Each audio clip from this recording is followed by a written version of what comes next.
বাংলাদেশের সংখ্যাগরিষ্ঠ জনগোষ্ঠীকে সংগঠিত করার লক্ষ্যে সারা দেশে 3 মাস ব্যাপী ইউনিয়ন পর্যায়ে কৃষক সমাবেশের অংশ হিসাবে নীলফামারী ডোমার উপজেলার চিলাহাটিতে ভোগদাবড়ি ইউনিয়নে বাংলাদেশ জাতীয়তাবাদী কৃষক দলের উদ্যোগে কৃষক সমাবেশ অনুষ্ঠিত হয়েছে।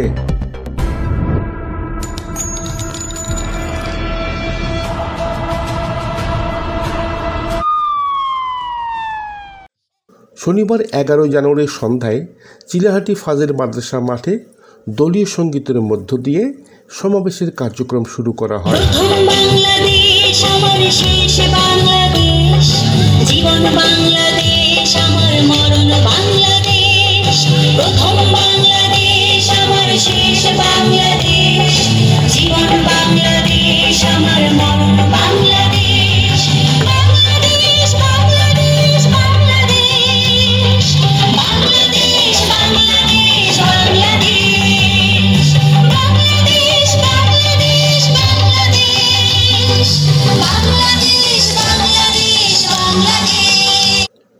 ইউনিয়ন কৃষক দলের সভাপতি হাফিজুর রহমান হাফিজের সভাপতিত্বে অনুষ্ঠানে প্রধান অতিথি হিসাবে উপস্থিত ছিলেন উপজেলা বিএনপির সভাপতি এবং ভোগদাবড়ি ইউনিয়ন পরিষদের চেয়ারম্যান রেয়াজুল ইসলাম কালু। কৃষক হলে তো দেশ বাঁচবে, তাই না? কৃষক তো হচ্ছে অর্থের মূল চাবিকাঠি।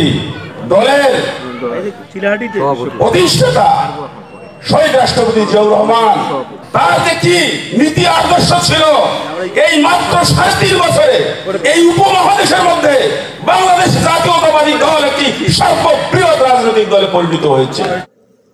ইউনিয়ন কৃষক দলের সাধারণ সম্পাদক আহসানুল হকের সঞ্চালনায় প্রধান বক্তা ছিলেন নীলফামারী জেলা কৃষক দলের আহ্বায়ক মগনি মোহাম্মদ মাসুদুল আলম দুলাল, কেন্দ্রীয় কমিটির পল্লী উন্নয়ন বিষয়ক যুগ্ম সম্পাদক বাকির বিল্লাহ মুন।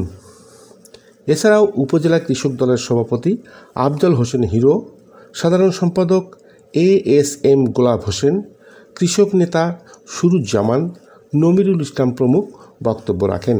কৃষক দলকে সংগঠিত করার উদ্যোগ গ্রহণ এবং জনাব তারেক রহমানের যে বার্তা, উনি একটা লিখিত বার্তা আমাদের দিয়েছেন, আগামী দিনে বিএনপি ক্ষমতায় এলে উনি কৃষক ভাইদের জন্য কি কি কাজ করবেন সেটারই উনি একটা অঙ্গীকারনামা। আমাদের ডোমার উপজেলার কৃষক দলের শাখা সভাপতি আফজল হোসেন হিরো ভাই উপস্থিত আছেন, বাংলাদেশ জাতীয়তাবাদী কৃষক দলের সাধারণ সম্পাদক ASM গোলাপ ভাই।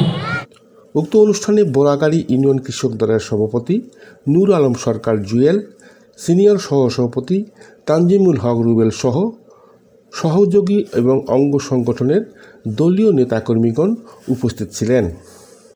কৃষকদের ন্যায্য অধিকার আদায়ের লক্ষ্যে আগামী সংসদ নির্বাচনে ডোমার ডিমনার মাটি এবং মানুষের নেতা ইঞ্জিনিয়ার শাহুল ইসলাম চৌধুরী তুহিনকে নির্বাচিত করতে সকল দলীয় নেতাকর্মীকে ঐক্যবদ্ধ থাকার আহ্বান জানান বক্তারা।